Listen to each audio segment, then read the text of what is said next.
So welcome. This is the first class, September of 2020 of the Garden Club of South Carolina. I'm Trish Bender, your president, and today we are going to be studying the GardenFORLife Philosophy. GardenFORLife is our 2019 through 2021 theme, and it invites all gardeners to take the initiative to garden for life, not against it, by cultivating life at all levels of the landscape. Now, for many of you, this will seem very familiar, and it will seem a lot like organic gardening, permaculture, biointensive gardening, forest gardening, wildlife gardening, etc., etc., etc.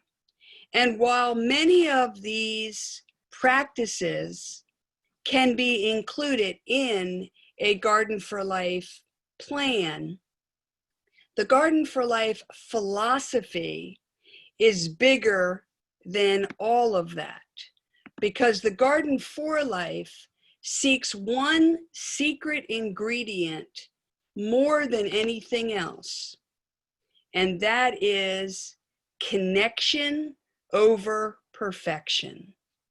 For so many years, we have been sold a mindset that gardening has to be the pursuit of excellence, that we have to master and dominate and manipulate the world around us to our own satisfaction. And while knowledge and expertise are always valuable, we want to make sure that we are not throwing the baby out with the bathwater. If you look at the mission of the Garden Club of South Carolina, it does not say the pursuit of excellence in horticulture. What it says is that we seek to promote the love of gardening. And all through my practice as a flower show judge, as a master gardener, as an organic gardener, I have studied gardening, but I always felt like there was one secret ingredient missing. And that was that the more I learned to manipulate my environment, the less it surprised me, the less connected I felt to it, and the more responsible I felt over it. So when someone turned me on to the idea that we are not masters over our landscapes, that we are integral members of our landscape, my perspective shifted. And that's what I'd like to share with you today. That is the fundamental key to Garden for Life: connection versus perfection. So when we look at Garden for Life as a philosophy, we want to seek harmony and balance. We want to seek an environment that creates opportunities for enchantment, those secret surprises that only things that are outside of our control can give us. And we also want to seek inclusive attitudes. And when I say inclusive attitudes, I mean that we see ourselves as part and partner with our landscape and not just overlord. So the 4 in Garden for Life stands for focusing on relationships. If I were going to a relationship with another individual, I wouldn't come to the table and say, these are all of the things that I absolutely insist that you do for me. I wouldn't get very far. Instead, it would be so much more productive if I went to another person and said, here are all the things that I can offer, what can you offer, and how can we build a beautiful life together? That's how you build relationships. And in gardening for life, the fundamental key of relationships is noticing the interconnectedness of all of the elements. So we are looking at how the hydrosphere, how water affects and interacts with air and soil, how soil interacts with the organisms that vitalize the soil and recreate the soil. Those interconnectedness relationships are key to making sure that we are successful in a Garden for Life philosophy. So when I want you to put on your little Garden for Life rose-colored glasses, what I'm asking you to do is to seek the following three things. Remember what it was like when you were a child going into nature and you felt that curiosity that didn't make you necessarily want to know everything, but it made you want to interact with everything. It made you want to smell it and taste it and touch it and feel it and be with it.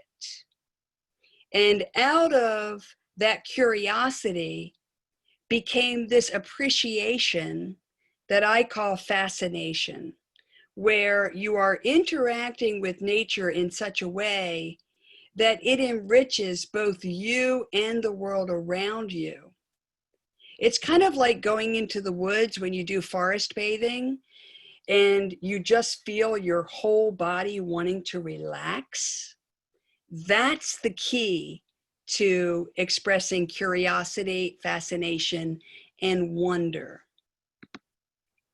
So when you garden for life, what you're actually doing, what you are getting out of it, is that you are changing your approach to gardening in such a way that you are learning how to watch nature. You are learning how to learn from nature itself, not just from Google or your iPhone or all of the resources that we have available to us. There's a great podcast called On Being that I highly recommend.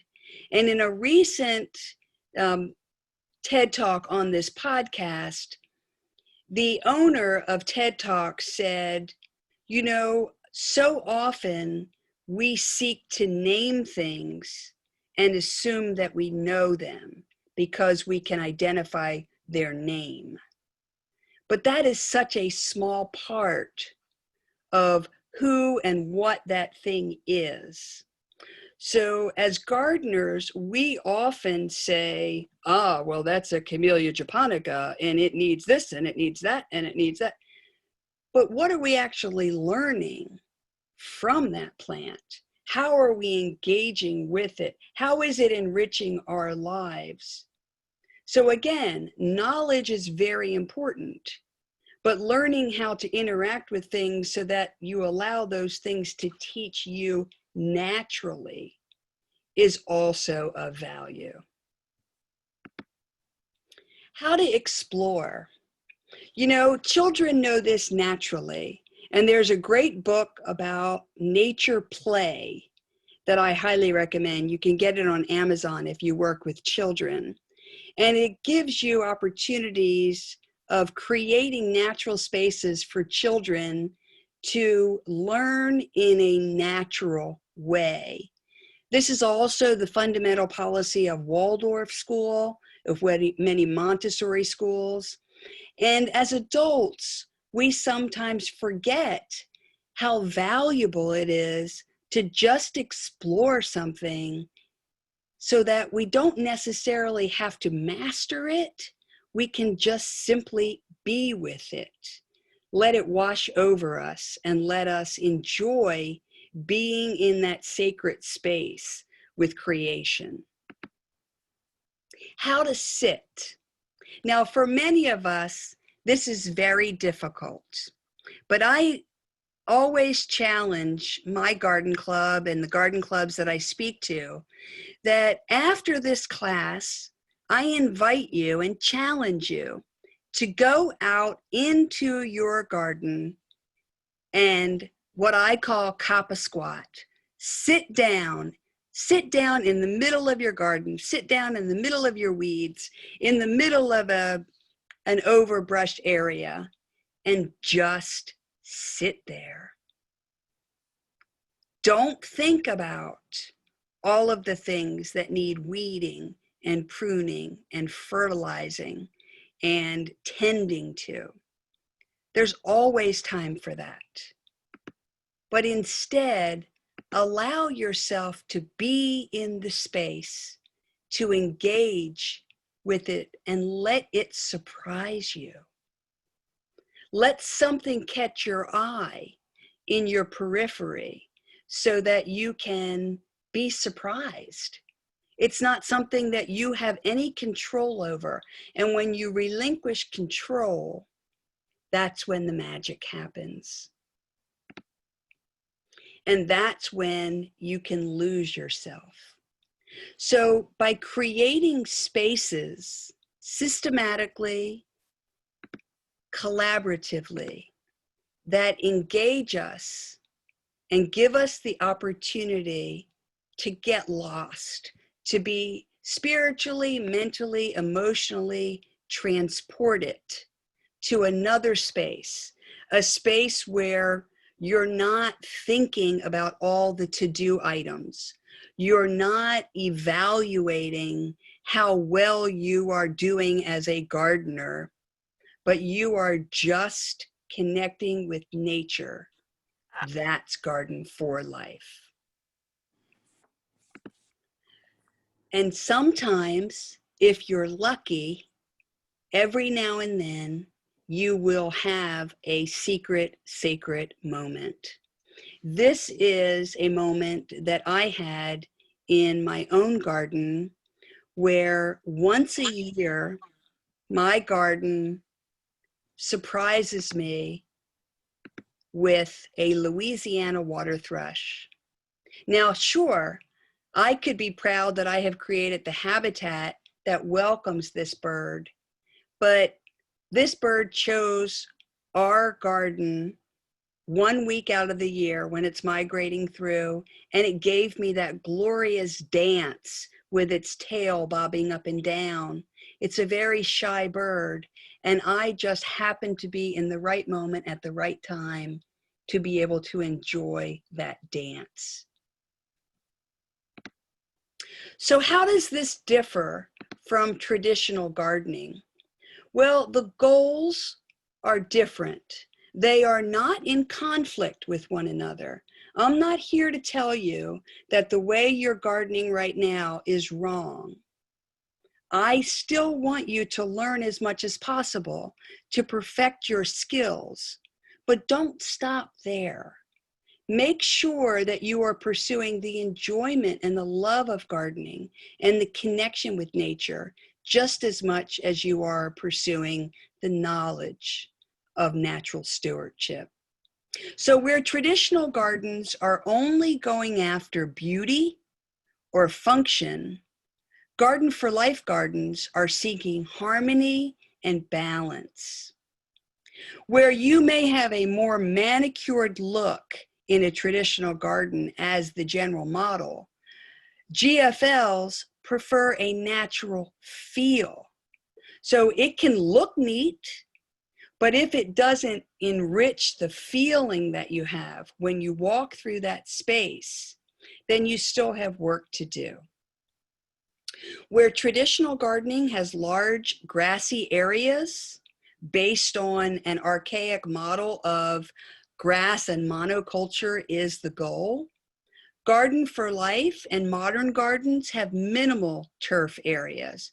And this serves many functions, which we'll talk about. But keep in mind that grass is a wonderful thing. It's very functional.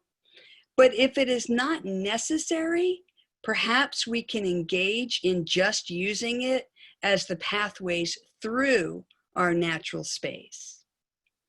Where traditional gardens feature a lot of hardscapes, Garden for Life gardens choose more permeable paths. This enables more carbon capture, more water capture, more soil life, and more garden life. So the more permeable the path, the more life it will foster. And where traditional gardening, the gardening that you learn in landscape schools and horticulture classes, seeks to train you which chemical is the best solution for your problem, Garden for Life seeks to question whether it's a problem at all or whether it's a matter of imbalance that can be achieved through integrative pest management or just changing the food web relationship in your yard. So here are the 10 simple steps that we are going to go through in your Garden for Life pathway. So as we seek this journey, this is the 10-step process that is on your worksheet. The first is, and if any of you want to stop and take a screenshot of this, you can do that, and then we'll go through it one by one. So what do I mean by seeing the big picture? I've written about this in the Scoop newsletter several months ago, but one of the best ways that I invite you to see the big picture is to see how you are part of an overall physiognomy, a natural space, is to go to your county tax website. And on that website, there will be what they call a GIS. GIS. This gives you an aerial photo of your actual space. And you can zoom out or zoom in so that you can actually see a picture of your landscape and see how you and your landscape is part of a bigger ecosystem. So this big blue dot on the screen is our current location where I live, and you can see I live near water but not on water. But if you notice throughout this screen, there are tons and tons and tons of trees as well as open air green spaces. I am part of an oak forest. But when most people ask, where do you live? Our current answer as social beings is, oh, I live in this town, off this highway, in this subdivision. And that's all well and good if I want to get to your place. But as a gardener and as a naturalist, if someone asks me where I live, I can say, I live in a temperate oak forest next to water. And that makes a big difference in how I approach my gardening journey, because I want to be part of something. I don't want to create a landscape that doesn't look like everything else around me and doesn't blend in harmony with the natural ecosystem. If you want to learn about the ecosystems that you might be in or all over the landscape of South Carolina, Dr. Porcher's book, A Guide to South Carolina Wildflowers, has an incredible introduction that explains the various ecosystems all across South Carolina. So I would welcome you to do that. Another thing that the big picture gives you is a perspective on how well your current gardening plan matches the natural vista. This is just a random address that I picked off the GIS system yesterday. And I want you to look at the left house and the right house, the house on the bottom and the house on the top. Believe it or not, that is the exact same footprint, the exact same architecture. And yet look how different the lower picture is from the upper picture. The upper picture is a house and a garden that is part and parcel in harmony with the overall system. The house below that is a center of its own universe, where it is creating an artificial environment around it for its own benefit, but not necessarily for the benefit of the overall ecosystem. So seeing the big picture is essential. Secondly, we want to do no harm. Now, this is the organic gardening mantra. This is the certified mantra. And I'm not saying that you shouldn't ever pick up the spray can or you shouldn't ever squash a bug. But if you first agree that you will try everything in your power to seek harmony before you spray, that will give you a much more glorious and easier pathway in your Garden for Life experience. The third rule is collaborate, don't control. When I was showing you that picture of the blue jay on the fence, that's a blue jay that I picked in my own yard, and I saw that it had sticks in its mouth. Obviously, it was nesting. Well, if I want to co-create a happy, harmonious garden for myself as well as that blue jay or that butterfly or that ant or whatever it is that happens to also call our garden home, I have to change the way I approach my entire system of gardening. Now I want to garden with the benefit of not just myself, but all of those other creatures in mind. So I am agreeing to work with nature to provide her the things that are naturally in balance with one another. There's a great story about a man who goes to an organic gardener and says, I have a slug problem. And he says, no, you don't. You have a duck deficit. And what he means is your garden is out of balance. So sure, our gardens can get out of balance and we need to bring them in with perhaps unnatural means. But if we seek first to see where the imbalance might be, we can exponentially solve the problem in a more harmonious way.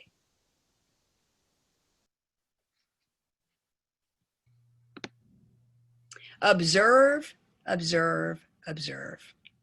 Every day I go out into my garden and I just look and I watch and I smell and I listen and I notice. And every day I purposefully seek something that will teach me something. That's a key to gardening for life, because you're not just going out to your garden to dominate it and do a whole bunch of chores that make you resent it. You're actually going out into your garden so that the garden can enrich your soul and your mind and your heart as much as you give to the garden. This is an example of a fritillary egg, and there are 2 eggs on the plant. You'll see the one egg, which is very big at the top, but if you look towards the very tiny curl, you'll see another tiny white egg. So the larger egg is about to hatch, and the tiny egg was just laid. These are the magical things that happen when you teach yourself how to observe. One key to creating a Garden for Life garden is to maximize the density of your plantings. So often I see gardeners and they go to the big box store and they get the plant that happens to be in great bloom there, and they come home and they plunk it in the ground, and then they surround it with a truckload full of mulch. And then about 10 feet later, further away, is another one of those, and then another one. It is much better for you and for the plants themselves if they are interconnected. Not only are we seeking an enrichment, an interconnection of our spirit with the garden, but we should also allow the garden to seek an interconnection of itself. There are scientific reasons behind this, and that is that most plants and pollinators and herbivores like to be coexist densely with themselves. If left to their own devices, every garden wants to be a forest or a prairie or a marshland or whatever the natural ecosystem is in your area. And the best way that you can assist in that is to reduce your mulch, reduce your monoculture lawn, and maximize the density of your plantings. So if nothing else, you can tell your spouse that it gives you an excuse to buy more plants. Mm-hmm.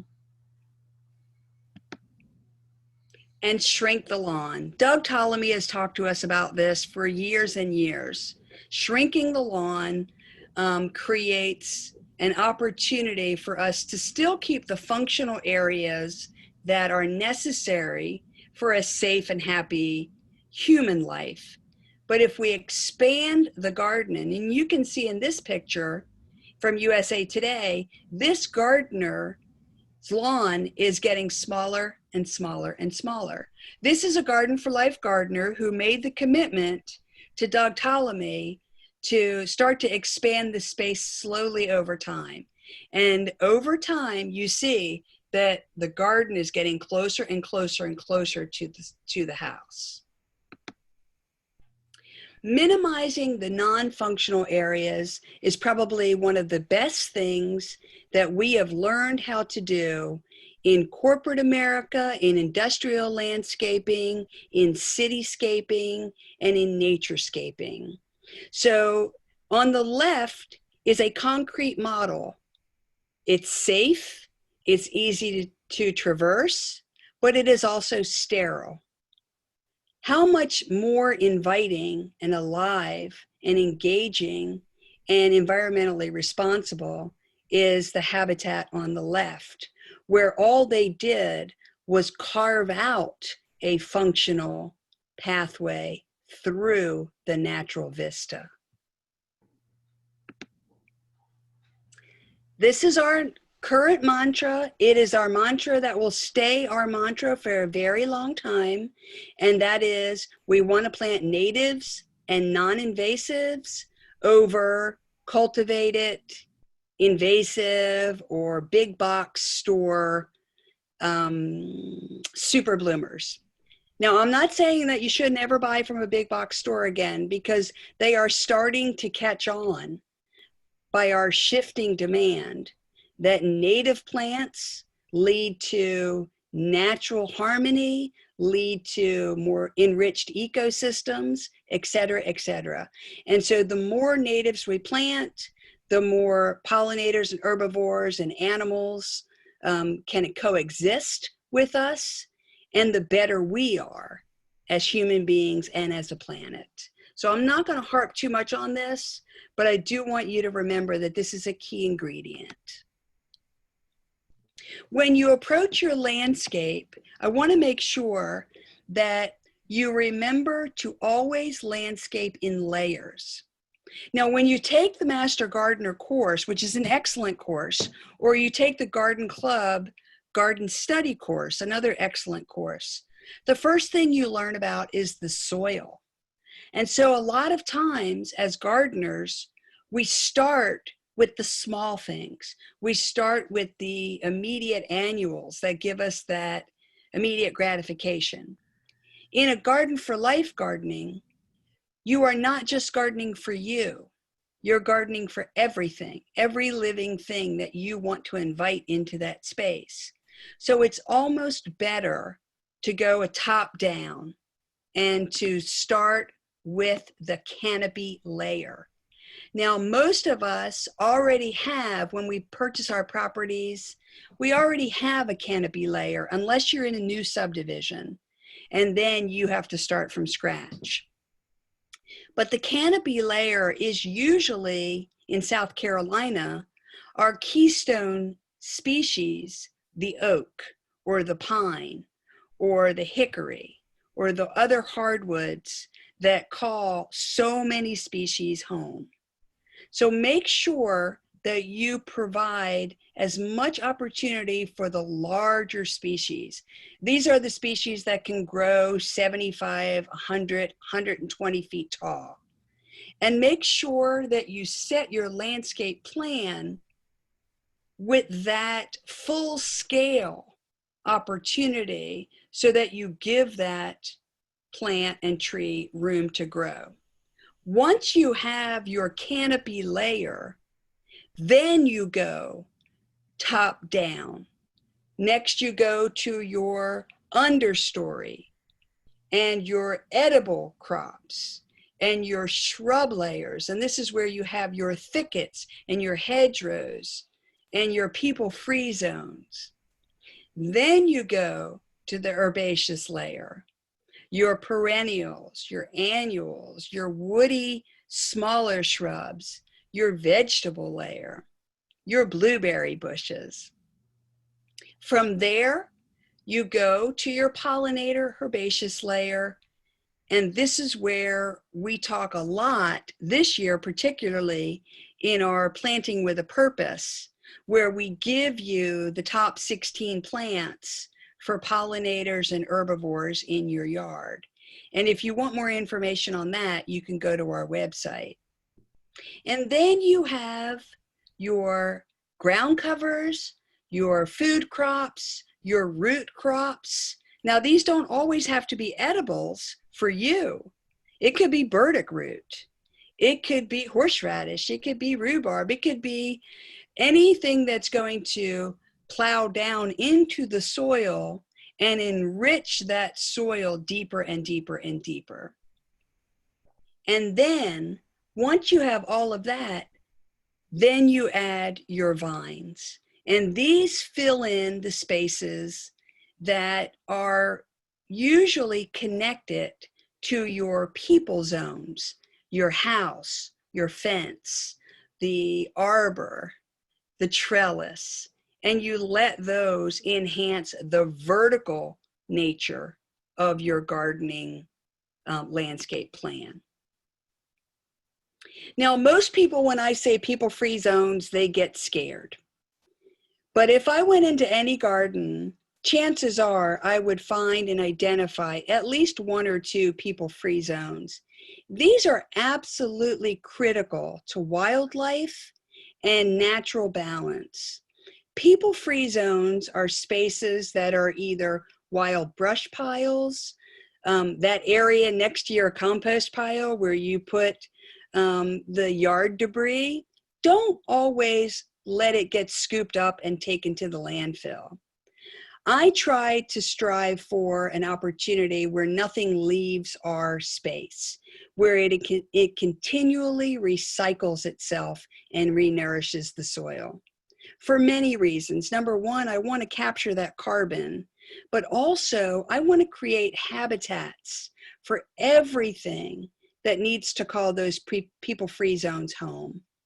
Most of our butterflies, moths, bees, native bees, are desperate for habitats, and wild piles, sticks, snagged trees, dead branches, leaves, and leaf mulch are critical habitats for wilderness.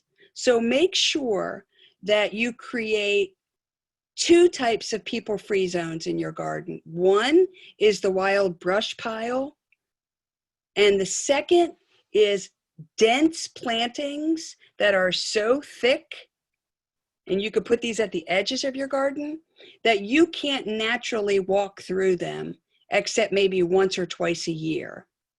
These provide critical habitats for mammals and scavengers. Now, I know sometimes people get scared of these, but when you clear them out once a year and you let them start over, it gives you exponential more wilderness and wild habitat than you would have And you will be amazed at the amount of harmony and surprises that you get from nature just by creating these people-free zones.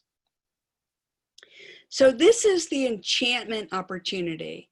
This is a picture of our garden in Charleston, and you'll see that it is not your typical landscape. You can't look through this entire thing and know and identify every single thing that that's in this space. You can't possibly, but you might want to creep around and get surprised. And this is how you create enchantment opportunities, by maximizing density, by interspersing plant communities, and by layering very thickly so that the only spaces that are open are the utilitarian spaces, the spaces where you will walk, play, cook, grow your food, and entertain. And when you share these spaces with nature, nature will continue to thank you by giving back to you. This is an old chestnut board that I reclaimed from a homestead. And what you'll notice on there is when I brought the wood home, it was filled with the most docile bees on the planet that have gotten the worst rap, and that is the Carpenter Bee. So instead of cursing this bee, I gave it its own home. And so they'll see the holes. And over the years, when the bees abandoned this habitat, the funnel spiders moved in. So again, one habitat leads to another. And the enchantment that I'm talking about is an example right here. This is a solitary bee that fell asleep in a ruella. Now, I would not notice this if I didn't agree to give myself the opportunity to walk around the yard at least twice a day and observe and let nature surprise me. One way that you can do this is by taking your smartphone and challenge yourself, as Sue and Jenks and Andy and so many of us do, to walk around the space and just try to find how many different types of wildlife you can capture in one stroll. Running water is an incredible adapter to a GardenFORLife garden. It's an enhancer. When you have running water, you increase your opportunity for wildlife exponentially. Why? Because most wildlife listens for water. They don't look for water. So if they hear that gentle run, it doesn't have to be a giant stream or a giant pond like this one. It can be as simple as a bubbler, a drip fountain, or a sprinkler or a mister that you have in your garden that attracts the wildlife. And then make sure through your density that you give the wildlife plenty of opportunity to seek its own safety. So remember, the goal is to aim for a peaceable kingdom, a garden where everything is welcome and everything is in harmony. And to cultivate an enchantment experience where you lose track of time and where your goal in gardening is to spend more time experiencing nature than trying to control it for your own satisfaction. So that, in a nutshell, is the GardenFORLife philosophy. I'm glad that you were able to join me today. We have a lot more things that I can talk to you about, but in the interest of time, what I'm going to ask you to do is make sure that if you want to seek other information, here are some of the best books that you can, oh, I lost it, hang on.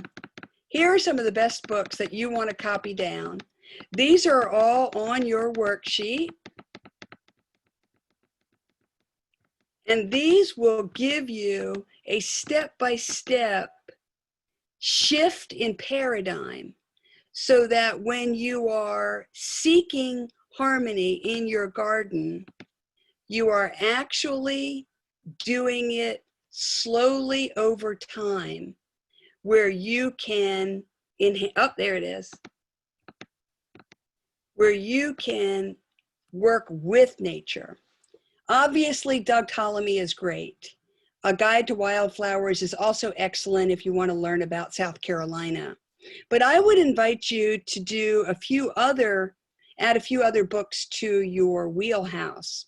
Food Not Lawns is a great opportunity to help explain why shrinking the lawn and adding more food for you and wildlife is necessary for a healthier environment.